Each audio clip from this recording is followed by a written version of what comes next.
fraud. It is everywhere. So let's talk about how you can avoid this tragedy.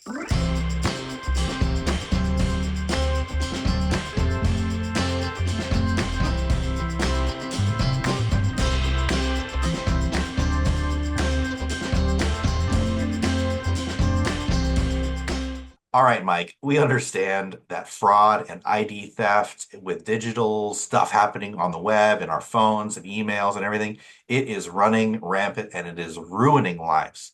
So today we're going to talk a little bit about our stories of our examples of how we got our ID, our identities stolen, and then how good these criminals are now and how they're tricking people into giving them money and they're able to take stuff. And then a little bit about the best practices and how to avoid it so that people don't get into this situation as much as they can. So tell us a little bit about your experience or your story that you have with ID theft or fraud. Well, going back in time, a couple decades now, I had a credit card, which I do not recommend at all going forward for the rest of my life. But I did have one, and I spent a lot of time and energy watching the expenses. And for me, my personality was I'd go in and make sure the expenses were mine. And I'd go back a week and I'd do that. I wait a few days and I forget where I left off or some charge was pending and I'd have to go back and have to remember what it was. Spend a lot of time and energy, like I said, monitoring this. But during this time, I was fortunate enough to be doing this because my identity was taken and my card information was used to purchase uh, a train ticket in New York. I think it was a monthly train ticket. At that time, I had never been to New York. And so I didn't need a monthly train ticket. But what I figured out was that someone took that and tried it on a smaller scale, right? I think it was less than $100. They tried it on a scale at that time just to see if they could continue to use it in the future.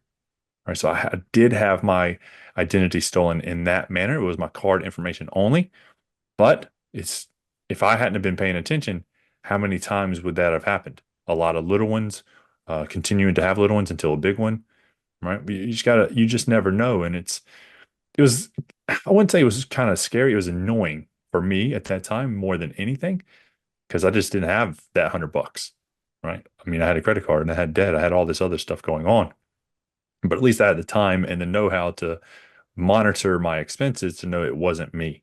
Because again, how many times would they have used the card before I even noticed? Yeah. Yeah, we'll get into that more on the best practices on how to avoid this. But I mean, Yeah. one of the first things I would probably say is getting your identity stolen doesn't mean you're a bad person. It doesn't mean that you are so disorganized because they are really good. And we'll talk about that in a second. We'll get back to the episode in just a second, but we wanted to give you a gift just for being here today. Thank you so much. We've got a 3-part video workshop absolutely free for you. This workshop is designed to help you get organized with your money so that you can give yourself a 10% raise. When you give yourself a 10% raise, you are going to have more money. And when you have more money, we will show you exactly what to do with that money so that you can get on the path to financial freedom and start living your life, your ideal life today. You're going to learn how to get out of debt. You're going to learn how to save money. You're going to learn how to free up money so that you can invest for your future. If you're unfulfilled with life, whether it be at work, in your personal life, or with your money, then this is the workshop for you. Visit sentinelcoaching.com/raise. That's sentinelcoaching.com/raise, or click the link in the description. Now, back to the episode. My story goes back also 20 years ago, and it wasn't a digital fraud. It was that I got a suitcase stolen when I was going on a trip. They broke into the car, right? Busted the windows, took my suitcase. Inside of my suitcase, I had, do you remember people? Checkbooks. I had a checkbook. We don't really use those much anymore, but I had my checkbook in there. And so they obviously had my name, my address, my banking information because it was written on the checks. So when I had to fill out the police report and the affidavits, and it was a pain to get all of this fixed. But in the meantime, they've opened up an account in, I don't even know my name, but a different address, and they charged a bunch of things, and I ended up on the blacklist for Verizon Wireless because I knew this because when I went to get a corporate phone number, I was not allowed to because I technically had owed them $1,400 or something like this in back phone bills, but I'd never had that company. I'd never used Verizon before that point. But they would not issue me a phone because they said, well, you owe us money. That's when I found out, oh, these people that stole my stuff would have racked up a bunch of phone bills in my name. So that's the kind of stuff that happened, 20 years ago. Now it's mostly digital, but that's my story, and I've actually gotten my ID stolen a couple of different times, and it is a real pain. So it doesn't mean you're a bad person. Again, it doesn't mean that you did anything necessarily wrong. You just got to be careful and know what to do. So we're going to talk about that in a second. But Mike, how good are these thieves, Mm. these criminals getting now? What is going on, and what are some of the ways that they can get into people's identities and use our names, use our addresses, our banking information, getting us to give them money, all these things? What are just a few of those ways that they're so good? Man, have you ever Googled yourself, right? Your email address or your phone number? It's amazing what kind of information is out there online. And I came across something this week that had addresses, past addresses, phone numbers, old phone numbers. It was wild, absolutely wild on just me and other names I could have been under if someone spelled my name wrong, as an example. One of the things I wanted to share when it comes to how good they're getting was my dad. I say just in the last year or so, he opened up a Vanguard account and he got a phone call on his phone that actually said Vanguard, right? So they were able to tap into the 800 number, call him, and tried to tell him there was an issue with his account and he needed to log in through that phone call. He immediately hung up and called me because he feels comfortable sharing that with me. I called the number that called him and I got an actual Vanguard representative. So the first one was fraud because I called the representative and he said there's no phone calls out of the system to me or him. And I shared this story with the actual representative because I called the phone number back. And it was amazing that when they called, the ID was the same. The phone number presented itself as the same phone number as the 800 number. And that wowed me. I was really amazed at how good they're getting um, at targeting, especially, I think, older people, but of any age. You can get your identity stolen and be in a fearful state of wanting to give over this information because there's so many things that are done digitally. We're okay on the phone and dealing with everything. I mean, sometimes you don't even talk to people. You just text them when it comes to help, customer service. Right. So just being aware of what accounts you do have open and when it feels dodgy, it usually is. Yeah, and you can always we're getting ahead of ourselves, but you can always just hang up and then call the number. We'll get into that Yeah. again in a second. How good they are getting, they are using all the avenues possible, right? Mike talked about an email, right? You get an email that looks like it's from your bank or Mhm. from your insurance company or something like that. It could be fraud. Now, we don't want to incite panic in you thinking that every single email is fraud. It's not. And there are plenty of ways that you can tell. But emails are a way that they're getting into you. Obviously, phone calls, like Mike just talked about, they say that they're representing such and such company, but they're really not trying to get information.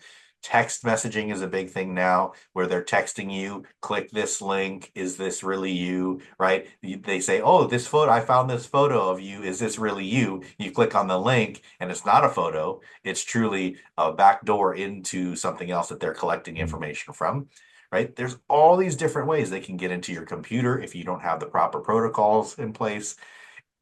Anything. There's all kinds of different ways, especially digitally, to get into our identities. So this is how good people are getting. So just be aware. If you are aware, you know these little things that they're trying to do, you can avoid most of these problems.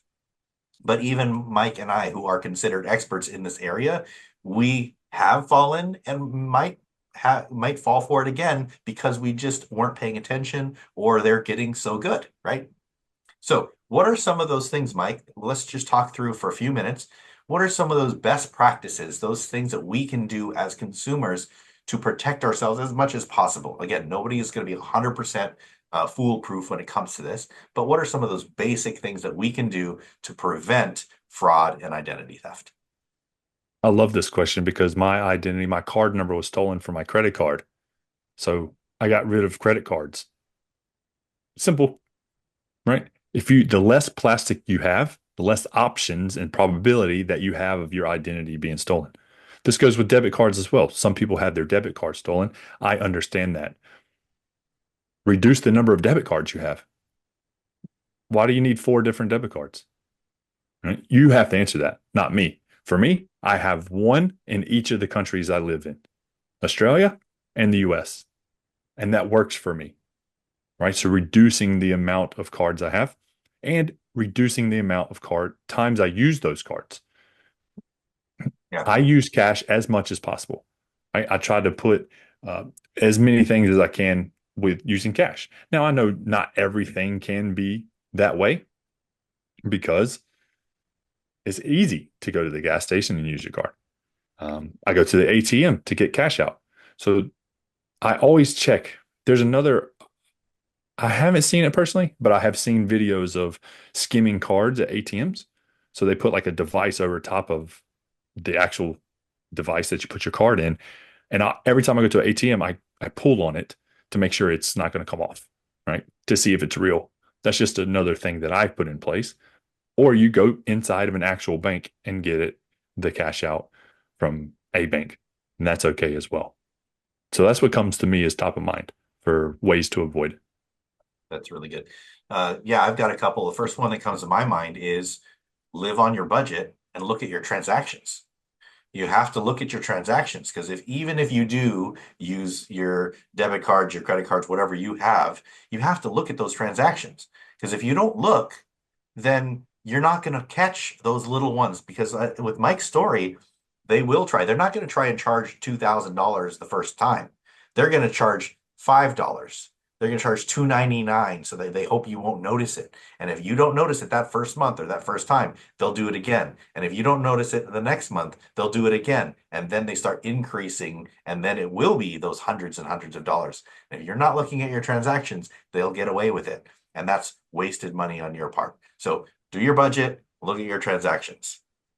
And then the other one that came to my mind right there was don't click on links in emails or text messages from Mm. people or sources that you don't trust.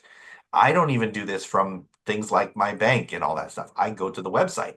I have my links already saved in my favorites, so I can always go. So let's say I've got a credit union that sends me an email saying there was a deposit made or there was a withdrawal made or whatever. And I don't click the link that's in the email. I go open up a new tab. I go to the website. I log in and I can see all the transactions that I need to see. I don't actually click on the links in the email. That's a big one because people click on those links and they go to a false website that looks legit, but it's really not. So don't click on those links that you don't trust, especially in your text messages from people you don't know who it is. All right. Anything else, Mike? I got a couple more, but Yes, yes, I do. So keeping it simple, right? What I've learned over time is having a smaller number of accounts helps me know who I'm actually banking with or doing interactions with online, right? Don't continue to sign up for things that you don't need, right? You already know my stance on credit cards, but do you need to go have a Victoria's Secret credit card, a Costco credit card, a BP credit card, or uh, all of these different stores, right?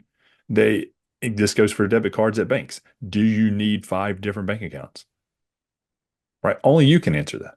But with me, what I found the reduction in the number of different things that I've signed up for helps me know who's actually calling me and what email or text messages I should be receiving. yeah, when you talk about the calling, one of the things that I do, I never answer the phone if I don't know who it is, right? No caller ID or anything. If it's Mm. important, they'll leave a message.